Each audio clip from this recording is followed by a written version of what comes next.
Hi everyone, welcome to a new video. It's Friday. Oh my god, my voice. I just woke up. Well, I went on a walk with Arturo. I'm still like in my gym clothes, a bit sleepy. I was gonna do this video after I went to the gym, but I actually want to really edit this in like a really nice coffee shop. So I just thought I recorded before, then I head to the gym, and then I recorded, edit the video a little bit and post it while I'm just like cozy in a coffee shop. I wanted to, because I've talked a lot about recovery and like more serious stuff and acceptance and how to heal from anxiety and DPDR, and this video is gonna be about that, but I wanted to give it a bit of a twist today and just give you some more lighthearted, like lovely things and tips and maybe weird things that you haven't really thought of that would work, that have to do with just being engaged with life again. Because I think one of the things I see with people in sessions, in coaching, or just feedback that I get from people who are taking my course, is that everything gets so focused on the recovery process and everything gets so focused on how to live life and how to be at peace with life that we forget that a part of this whole journey is learning to feel safe in life again. And that means just living, just doing things for the heck of doing things, and not because they have a purpose in our recovery or because they have a specific impact on our nervous system. And while all the things I'm gonna talk about today do have impact in that, it's just a bit more focused on how you can live life again and how you can do things that make you feel safe in life again. And because it's the weekend and because I'm feeling positive, I just thought I want to make something like a video with some more cheery, positive, like lighthearted advice that maybe you can even get started on this weekend. So here is some tips, weird things that I have come to know about clients, about my own journey in recovery from DPDR and anxiety and depression that have impact, but you may probably haven't thought of before, or not to the extent of it actually just making you feel more at peace and happy again. So the first thing I wanted to talk about is animals. I've heard from a lot of my clients that got an animal while they were in DPDR that actually recovered for a large part because of the animal. And I can totally see that because I have a dog. He's in his bench right now. Like last times he's been joining me on the couch, but he's sleeping. And I can totally see that because when you have an animal, or when you're just connecting to animals on a daily basis, you have a feeling of responsibility towards something that has nothing to do with you.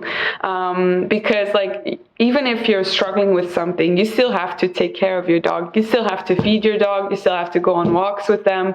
And I'm not telling you to get a dog for your recovery, because that would be a very selfish thing to do. But overall, I've noticed that people that connect with animals a lot or just regularly, it just has a beautiful impact on how they feel in life, and just like also soothing their nervous system and stuff like that. But I think that could be a beautiful part for your journey, is to find a way that you can connect to an animal, whether that's walking your neighbor's dog regularly, whether that's maybe getting an animal yourself if that's something that you really want, but you feel like you haven't really allowed yourself to do because you're struggling, or just like going to like a farm and just like hugging or like petting the animals and just spend time with animals. Like, that's all I have to say. Animals are so present. They aren't thinking about the future. They aren't ruminating over the past. They aren't thinking about existential questions.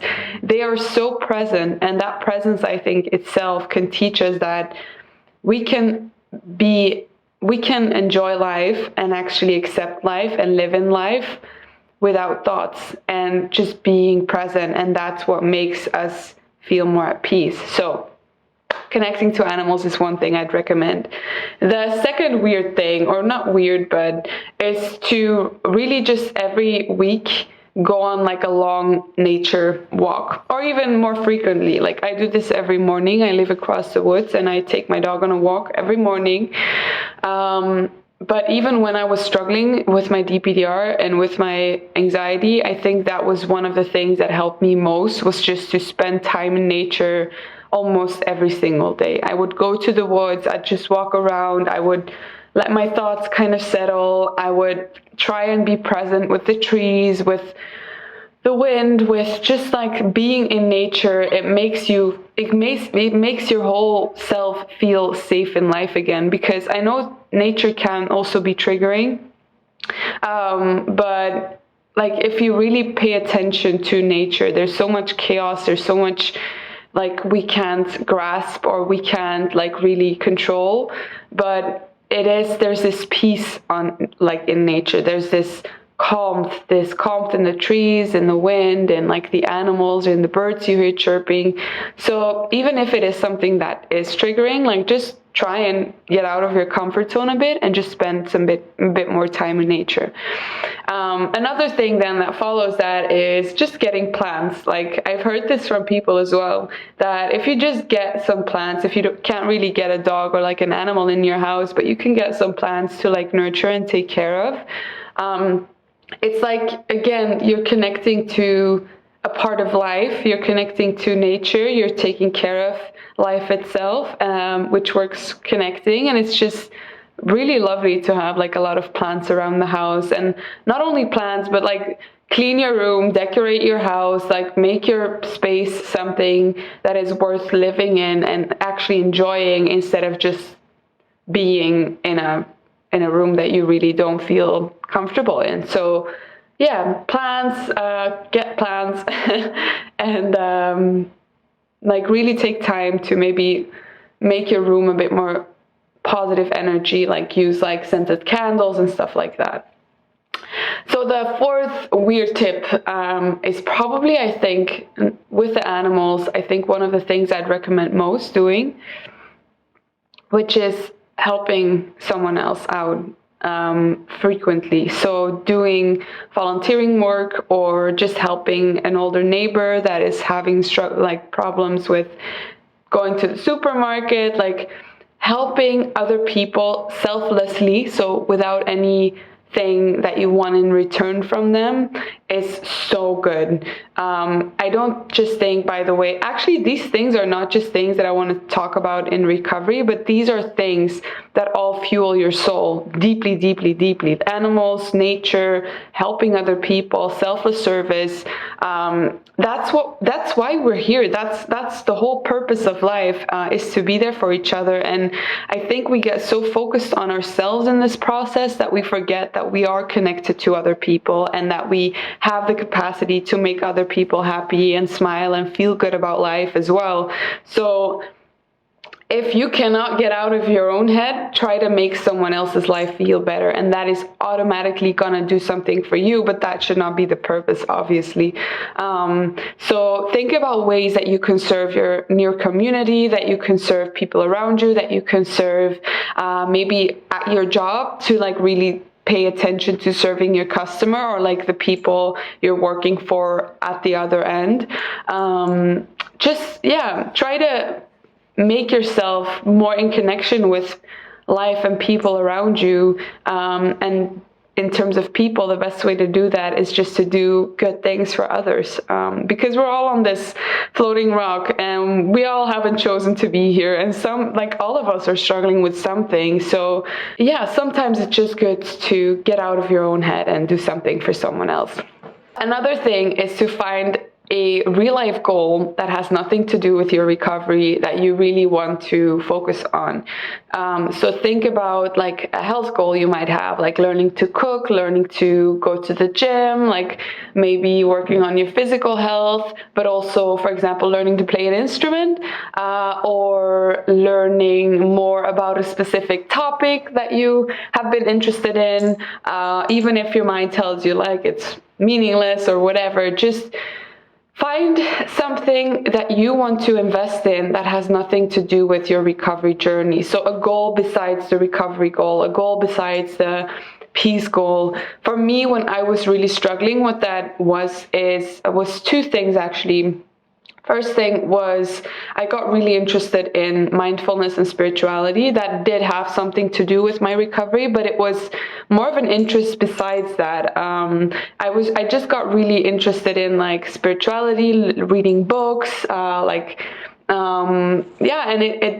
I think it did have something to do with me wanting to feel good again, but it became like something I just got really interested in and that I'm still really interested in. So that was something I did. I like listened to a lot of podcasts on different topics to like really educate myself on my mind, on like life and spirituality.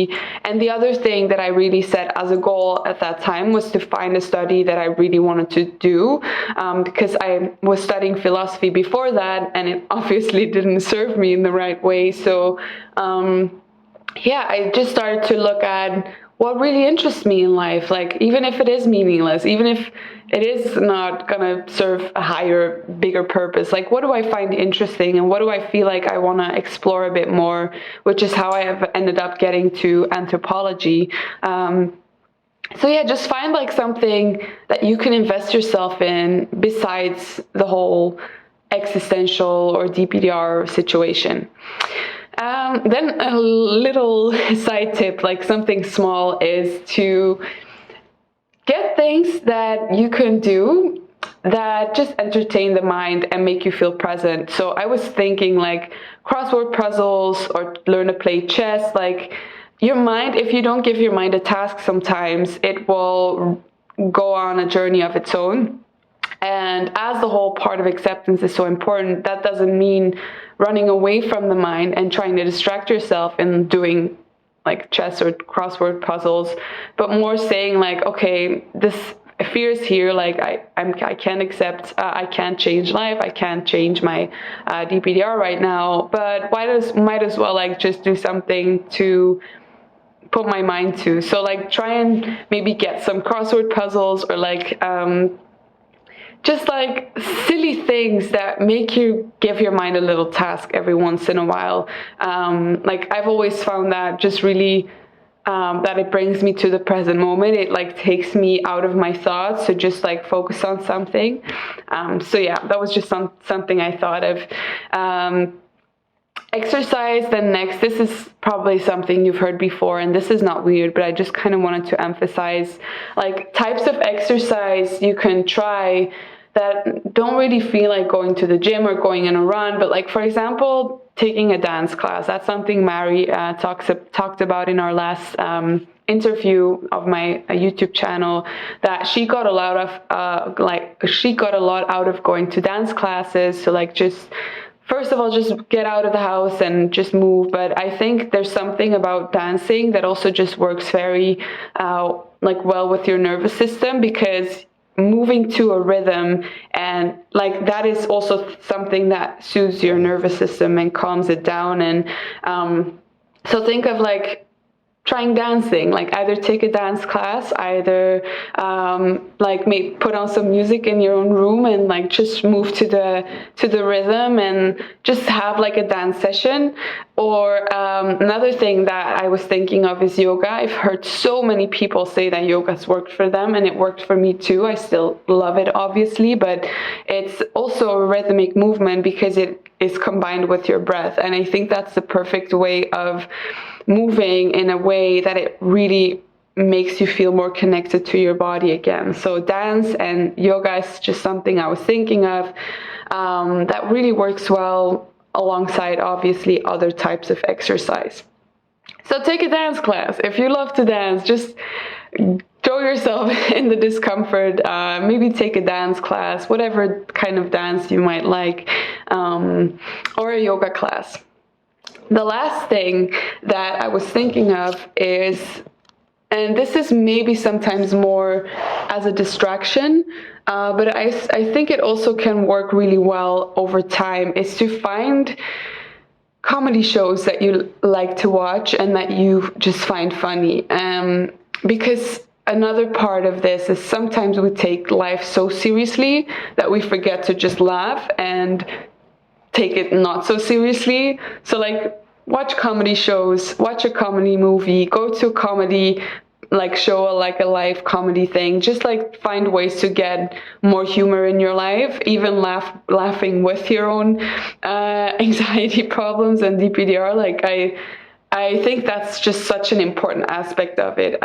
If you can laugh with it, it works to like separate it a bit from yourself, and to not take everything so seriously, because if you take it so seriously, it's something that you say your mind constantly has to focus on, and that is part of why we stay in this. So find humor in your life, like comedy show, like going to a comedy performance, just laughing with your friends about something stupid, or even like finding memes or like funny things on anxiety, like follow pages that kind of laugh about I don't want to say laugh about your mental health problems, but just it works to take it a bit less seriously sometimes. So find ways to laugh with yourself, basically. That's what I'm saying.